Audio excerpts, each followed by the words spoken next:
बड़ा ही मोबाइल है ना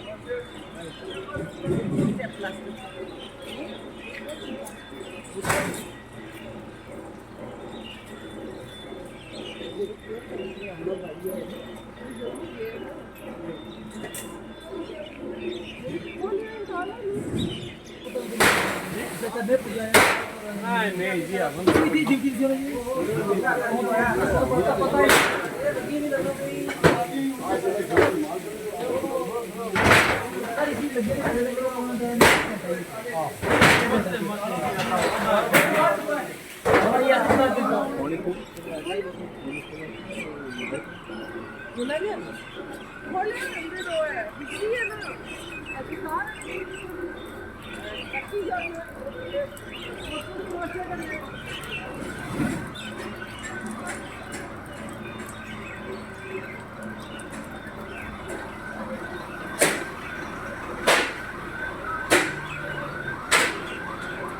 Okay.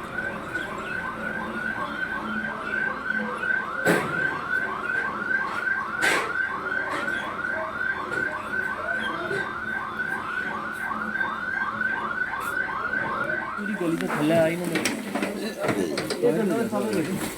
Sering ada di sana ni sering terlalu yang memang dah kau kata apa yang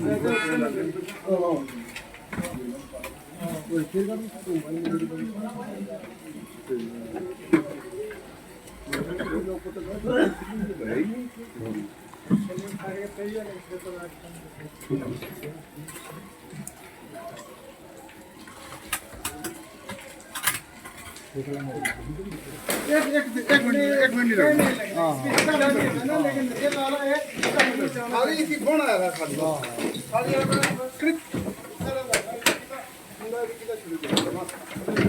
ये हमारा technique का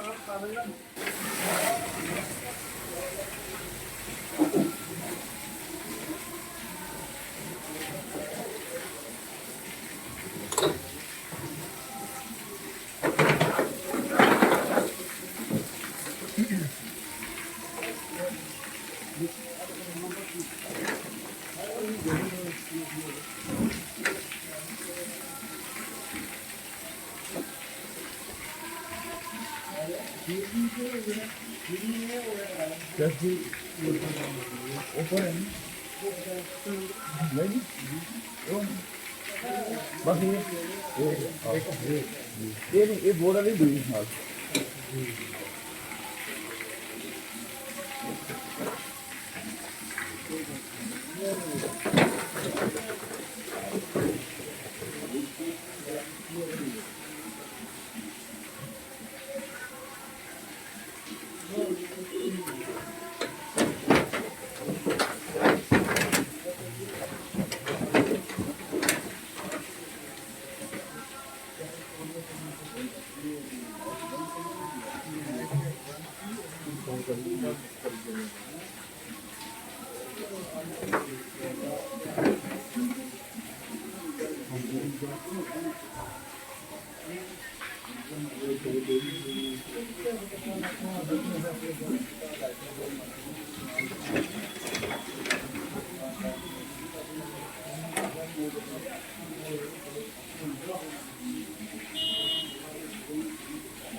मैं चिल्ला के रहने वाला हूँ और इधर में दुकान कर रहे थे किराए पे जी साहब मुस्तफ़ा से दुकान किराए पे लेके हम कर रहे थे तो हमने कहने वाला ये मेरा बेटा ये दुकान कर रहा था मैं भी साथ में था तो हमने बड़ी मुश्किल से दुकान को चेंज किया था लेकिन अभी हम बिल्कुल जीरो पे आ गए तो इस करने से मेरी गुजारिश है और 20 साल से मेरी गुजारिश है कि थोड़ा बहुत जितना भी हो सके हमारी हेल्प करो ताकि हम फिर से एक बार फिर से चेंज हो जाए।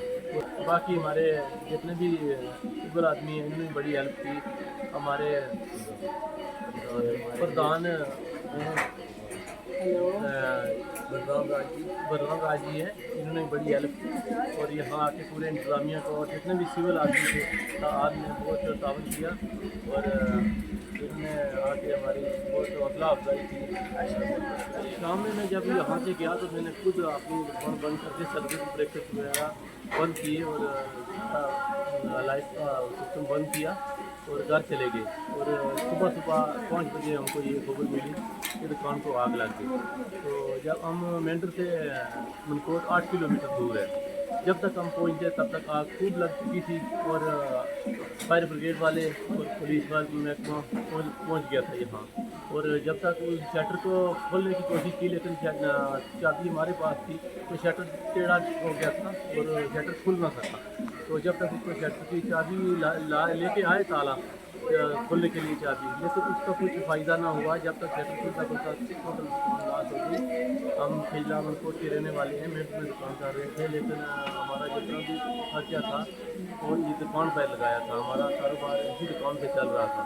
तो हमने 1 महीना पहले काफ़ी दुकान में सामान ला के रखा था, पूरी कच कर दी थी दुकान। तो अभी जो है हमारा कोई और कारोबार नहीं है और कुछ दुकान पर ही डिपेंड था। तो दुकान पूरी हमारी जल गई और फायर ब्रिगेड वालों ने करने बहुत कोशिश की, टाइम तक पहुँच गए और हमारे जितने इंतजामिया थे वो भी पहुँच गए लेकिन कुछ उसमें दुकान में बचा नहीं है, पूरी रात हो गई दुकान। और हमारा इंतजामिया से अर्ज़ है, रिक्वेस्ट है कि जितना भी हो सके हमारी मदद करो। डी साहब से भी रिक्वेस्ट है कि मदद करो। हम गरीब आदमी हैं और मेहनत मजदूरी कर रहे हैं, हमारी कोई नौकरी नहीं, कोई कुछ नहीं, कोई ज़्यादा बड़ा कारोबार नहीं है। यही दुकान पे हम बाल बच्चे को पाल रहे थे तो हमारा पूरा लॉस हो गया और जितना भी हो सके मदद करो हमारी। तो हम फिर एक बार फिर दुकान को करके रिपेयर करके दुकान में सामान ला के एक बार फिर उसको थोड़ा सा हम स्टैंड करें। हम इस वक्त बिल्कुल फुटपाथ पे आ गए था। तो हमारी बहुत बहुत शुक्रिया। मैं बलराम शर्मा, प्रेसिडेंट गोपाल मंडल मेंढर। आज बड़े दुख की बात है कि ये हमारा दूसरा हादसा 1 महीने के अंदर में दूसरा हादसा भी मेंढर में हो गया। और ये जो आग लगी है ये साबर मार्केट HDFC और J&K बैंक के बिल्कुल सामने ये जो दुकान थी इसको तकरीबन 4:15 साढ़े 4 बजे आग लगी। वो जो हमारे CID के सिविल ब्रांच के तालब साहब हैं वो पहले 4 बजे बस स्टैंड पे पूरा चक्कर लगाते हैं हकीम मोड़ तक। मैंने भी 1-2 बार देखा, आज भी वो 4 बजे आए तो बस स्टैंड से चक्कर लगा के वापस जब गए तो कुछ भी नहीं था 4 बजे। तो 4:15 बजे के और 4:30 बजे के बीच जब दोबारा वापस वो जाने लगे तो देखा तो एक दुकान से धुआं निकल रहा था। तो तालब साहब फौरन दुकान के अंदर आए तो उन्होंने देखा कि बड़े जोर से आग लगी हुई थी। तो उन्होंने फट पहले पुलिस स्टेशन में फ़ोन किया और दुकान का नंबर जो बाहर लिखा हुआ था वो दूसरे लड़के का था। तो उसको उसने फ़ोन किया, कोई जबरदस्त लड़का है उसको फ़ोन किया और दुकान का बहुत बड़ा नुकसान हुआ। ये हमारे साथ जो दुकान के मालिक है वारस साहब, अभी जैसे हार्डली कोई 1 हफ्ता पहले जो इनने दुकान के अंदर पूरा माल डाला था। मैंने भी कभी 2-3 दिन पहले दुकान में आया था, आज चक्कर लगाते लगाते तो दुकान इनकी पूरी भरी हुई थी। तो ये बहुत बड़ा नुकसान हुआ। लेकिन मैं मुबारक देता हूँ जो हमारी यहाँ की फायर ब्रिगेड है और जो हमारा पुलिस डिपार्टमेंट है, और उससे ज़्यादा भी मैं मुबारक देता हूँ जो हमारे तालब साहब हैं CID सिविल ब्रांच में। उन्होंने आदमी कोई 20 मिनट के अंदर अंदर ये सारे आदमी यहाँ पे इकट्ठे कर लिए। और हमारी बदकिस्मती ये थी कि दुकान को बहुत मोटे मोटे ताले लगे हुए थे, वो ताले तोड़ते समय जो है हमें बहुत टाइम लग गया। और फायर ब्रिगेड भी अपने यकदमी वहाँ पे स्पॉट पे पहुँच गए, उनने आग पे काबू पा लिया। लेकिन आधे घंटे पौने घंटे के अंदर अंदर वो दुकान जो है वो टोटल लॉस हो गई। उसमें जो एक नैपकिन का पीस है वो भी नहीं बचा है। तो मैं जो हमारी यहाँ की इंतजामिया है, जो हमारी डिस्ट्रिक्ट की इंतजामिया DC साहब से खास कर मैं, क्योंकि ये बेचारा इन्होंने जो भी अपनी पूंजी थी वो अपनी दुकान भी लगाया कर रखी थी। तो ये फाइल तैयार करेंगे तहसीलदार साहब से और DC साहब को भेजेंगे। तो मैं DC साहब से कल DC साहब की ट्रांसफ़र हुई है, जो नए DC साहब आए हैं उनसे मैं रिक्वेस्ट करता हूँ कि रेड क्रॉस से जितना भी ज़्यादा से ज़्यादा हो सके वो इनको दें। तो मैं अपनी जो मेंढर की इंतजामिया और कुछ की इंतजामिया से सिर्फ गोपाल मंडल की तरफ से ये एक बार इंतजार करता हूँ कि जितना ज़्यादा से ज़्यादा हो सके इनकी सपोर्ट करें ताकि एक बार फिर ये स्टेट हो। क्योंकि जो इनका बेटा वो दुकान करता है वो भी बेचारा बड़ा शरीफ है, मार्केट में हर जगह हमारे साथ चलता है। तो इनको यही कहीं हमारी व्यापार मंडल की जरूरत है। मैं तो इनके साथ खड़ा ही हूँ, लेकिन बाकी जो व्यापार मंडल वाले हैं वो भी इनके साथ खड़े रहेंगे। जहाँ हमारी जरूरत है हम इनके साथ हैं। हमें जैसे आगे इतना हमने फौरी तकरीबन 1 मिनट में एक्शन किया और हम फौरी आग पर आगे, तो हमने पूरी कोशिश की कि हम जल्द से जल्द आग पर काबू हमने पा लिया। और कुछ बाद हमें थोड़ा शटर तोड़ने में हमें देर लगी, 1-2 मिनट हमारे ज़ाया हो गए। तो एसएचओ साहब भी मौके पर आ गए और मीडिया भी मौके पर आ गया, व्यापार मंडल बलराम सरवल भी आ गए। तो हमने इंशाल्लाह वो अपनी तरफ से पूरी कोशिश की कि आग में जल्दी से जल्दी काबू पाया जाए। शुक्रिया। व्यापार मंडल सेक्रेटरी भी आ गए और लोकल लोग जो हैं वो भी आ गए। हमें कोई भी आग की इतला मिलती है तो हमारी पूरी कोशिश होती है कि जल्द से जल्द हम आग पर काबू पाएँ। बाकी जो अपने व्यापार मंडल लोग पहुँचे और बाकी सिविल लोगों ने हमारी बहुत मदद की। एसएचओ साहब भी मौके पर आ गए, तो पूरी पुलिस एडमिनिस्ट्रेशन भी आ गई। तो इंशाल्लाह हम अपनी तरफ से पूरी कोशिश करेंगे कि ज़्यादा से ज़्यादा किसी का नुकसान ना हो।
क्या बुला रहे हैं?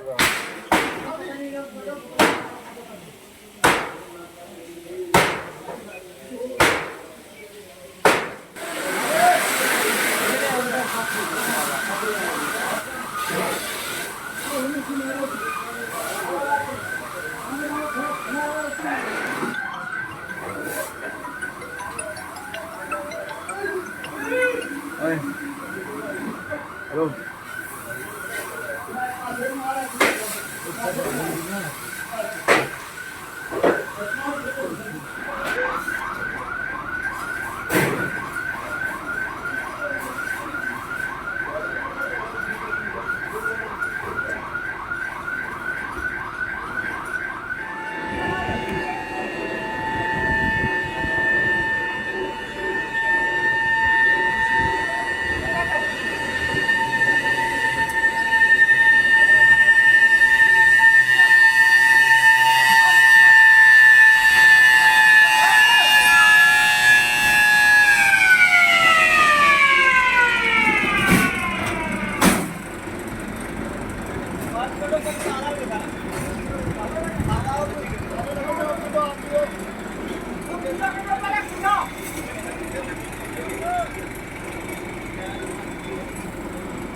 बताओ और किसने ये दिया?